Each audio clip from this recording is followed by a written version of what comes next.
Okay, so the next action in the set is called Light and Shadows, and I'm going to go ahead and play that now.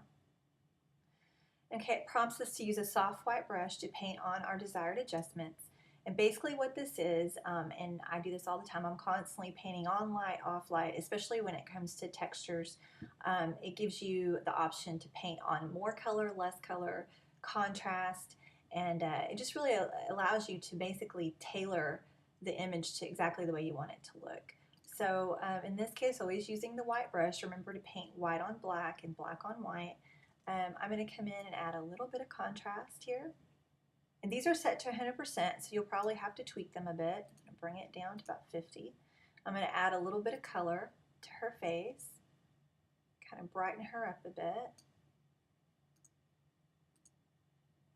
And maybe paint on a little bit of light up here where we lost, where it's just really dark. And I want it to be so dark. So see.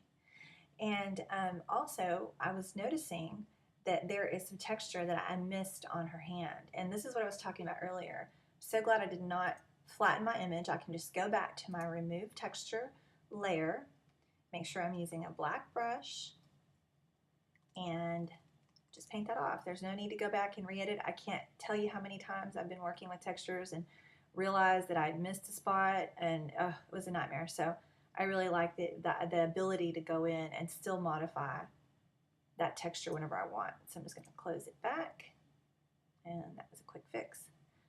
So that's light and shadows. And in this image, we didn't have to use it with quite as much of a dramatic result, but you can see how valuable it would be. And once we play some of our vintage tones, we may actually go in and edit that a bit more because the tones are hazy, and sometimes you may need a bit more contrast or light or shadows. So the vintage tones that you see, you can play them together by themselves. They're very versatile. So let's go ahead and just start with Cool Down. You see it added a cool effect right away, cooling effect. Let's do Warm Up, very warm. Gossamer Wings is one of my favorite. It's just a great looking vintage, hazy, just totally my style. So I'm going to go ahead and leave that one on there. I just turned off the other two, and that's another great thing you can do. I love working in layers, you know, so just Rosy. That one is a really interesting one, and it can be played at full effect or lower, and I'm really loving it. Just like this, I'm loving the combination of the Just Rosy and the Gossamer Wings. It's pretty much complete at this point. There are a few other interesting things that I've added. The pinched cheeks is one of my favorite things. I've been using this for years in my edits. Basically, if you notice, it tells us, first of all, the prompt says paint on rosy cheeks and lips with a soft white brush. I know that a lot of times people think that their skin tones are off, or oh, you know, they're not, it's not warm enough, or and a lot of times what we're missing is that little bit of a hint of rosy blush in the cheeks, especially with children. I notice when photographing children, they can have beautiful color in person, but once we get it home and on the computer, they look rather washed out. And we'll try to bump that saturation up and just end up having, you know, orange people or very, very sunburned looking people.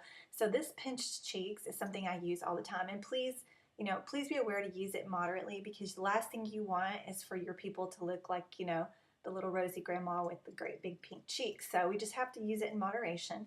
It's going to be, I'm going to go ahead and set my brush to about 50 or so percent to begin with. And maybe a little bit on her lips. And this is where the fade brush comes in handy. So I'm going to fade that out a bit more, because she really doesn't need a whole lot in this image. So she just has a little bit more color, and I'm going to bring that in closer. It may be hard to see on your monitor, but it just gave her a little bit of a glow. She already had some on this side, so I just used it on one side. Okay, so I think our edit on this image is just about done. Let's go ahead and take a look at our original. And that's the before, and there's the after. So I think it's really beautiful. Let me go ahead and explain a few more of the actions that are in the set. There are a few actions that require that you flatten the file, and those are going to be the glow, the add detail, and the sharpen that you use on the end. Below you see workflow tools, and I've created a quick action for create snapshot, delete hidden layers, which is good whenever you have all those blend modes open, and let's say you're for sure you're not going to use some of them, you just want to get rid of them. You can delete hidden layers, and anything that is not toggled on will be deleted. Start over, which just reverts to original, and then of course flatten. And some of you already have quick keys for that, but it just kind of helps out if you're already playing in the action. Let me explain a little bit about Create Snapshot. Some of you may be familiar with this feature in Photoshop, and for those of you who are not, it's something you really want to go ahead and start using because it's really great. You'll need to have your history palette open, and you can do that by going to Window and selecting History. And let's just say that we're done with this image, but we'd like to see what it would look like. We'd like to even maybe try a different texture, but we don't want to have to, flatten it and start over again and open it up again. Or let's say we want to try it in black and white, or we want to try the glow, but we don't want to lose all the work we've done by flattening it. So let's go ahead and play the Create Snapshot. So it's going to prompt you to name it, and I'm just going to name this one Gossamer and Rosy, because those are the two tones that I used, and press OK. Now if you look up in your history palette, you will see that snapshot is there. So now you're free to go ahead and flatten that file and do something else, and always when you want to come back to it, just click on Gossamer and Rosy and it will all come back. And let me just show you. I'll go ahead and flatten the file.